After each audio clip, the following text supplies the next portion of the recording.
अस्सलाम वालेकुम। अपनी तशख़ीस करवाने के लिए कि आपका मिजाज गर्म है, खुश्क है, तर है और उस मिजाज के मुताबिक आपके अंदर कौन सी बीमारियां हो रही हैं, आपने इस तरीके से अपनी वीडियो या तस्वीर बना के भेजनी है, ठीक है जी, ताकि आपका इलाज बिल गज़ा किया जा सके। ठीक है कि आपने कौन सी गज़ा खानी है और किस तरह से आपका इलाज होगा और कैसे बीमारियां दुरुस्त होंगी आपकी। ठीक है जी। अब आपने दोनों हाथों को अच्छी तरह यूँ टाइट कर लेना है, ऐसे जैसे मैंने अपने हाथों को किया, प्रॉपर यूँ उंगलियां बंद है। ठीक है जी। उसके बाद आप लोगों ने बाएं हाथ का अंगूठा बंद कर लेना है और दाएं हाथ का आपने अंगूठा बंद करना है, लेकिन थोड़ा सा टेढ़ा करके। ठीक है जी। थोड़ा सा टेढ़ा रखना है दाएं हाथ के अंगूठे को, जिस तरह मैंने किया है। और उसके बाद आप लोगों ने क्या करना है, ये बे की लाइन को ऐसे बराबर करना आपस में अच्छे तरीके से, हाथ ढीला ना हो, बे की लाइन को बराबर करके फिर अपनी चीची की उंगली की लाइनों को ऐसे जोड़ के आपने हमें तस्वीर या वीडियो बना के भेजनी है। ठीक है, ताकि हम देखेंगे ये बराबर है। और ये वाली लाइनों में जब हम ऊपर जाएंगे यहाँ पे, तो हमें पता चलेगा दाएं हाथ की लाइन नीचे है, ऊपर है, या बाएं हाथ की लाइन ऊपर नीचे है। इससे आपके मिजाज का अंदाजा होता है। ठीक है जी।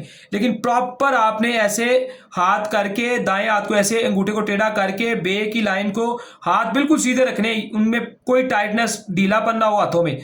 और फिर बे की लाइन को बराबर करके तसल्ली के साथ ऐसे देख के, बे की लाइन को बराबर करके फिर ऐसे उंगलियां साइड करके तस्वीर भेजनी है, ताकि बेहतरीन तशखीस हो सके और अच्छा और कामयाब इलाज आप